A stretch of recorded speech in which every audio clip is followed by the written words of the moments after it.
Welcome to the What is Stoicism podcast.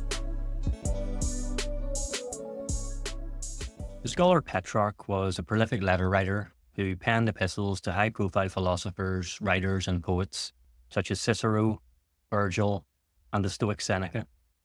These pursuits of Petrarch's are all the more impressive when we consider that his famous pen pals had been dead for hundreds of years by the time he even thought of corresponding with them. Crowned poet laureate in 1341, Petrarch was a key figure in early Renaissance Italy, and so was nowhere near being a contemporary of some of the people he wrote letters to. It was, however, a valuable thought exercise for him, and one we can draw inspiration from today. By writing to his role models, Petrarch was able to mentally organise what he had learned about them, and convey what it was about their work that he agreed or disagreed with. From there, he may even have imagined their likely responses, and therefore gleaned further wisdom from thinkers who had long since stopped thinking. The author and pop philosopher Derek Sivers takes a similar approach with his living role models. Every time I get stuck in a situation, he says, I think about my heroes. I ask myself, what would this person say? Derek's process is one anyone can use. Write a letter to one of your role models asking for advice. Simplify it as much as possible so as not to waste their time. Address their anticipated responses to prevent unnecessary back and forth. Realize there's no need to bother them with the letter at all.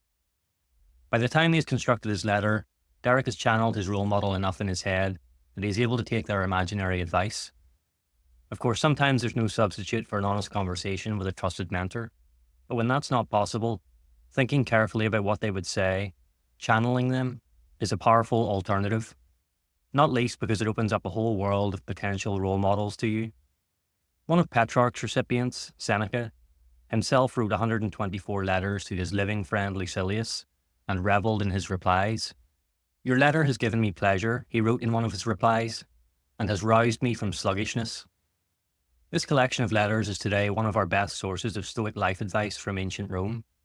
Another use of letters comes from the 16th US President Abraham Lincoln. Lincoln had an interesting way of dealing with his anger when he felt the impulse to berate someone for a perceived failure or transgression. He would record his bubbling emotions toward the person in the form of a written note, which he called a hot letter. The letter would then be put away in his desk drawer until his anger had settled, at which point he would mark it with the words, never sent, never signed. By setting the letter aside, Lincoln was giving himself time to consider the consequences of actually sending the letter. He was giving his anger time to naturally dissipate. He was able to express his initial reactions privately, before examining them more closely later to understand if his response was appropriate. By delaying his anger, by weighing up the consequences, and by practicing this drill over and over, which led to many unsent letters, Lincoln was following some of Seneca's best advice on dealing with anger.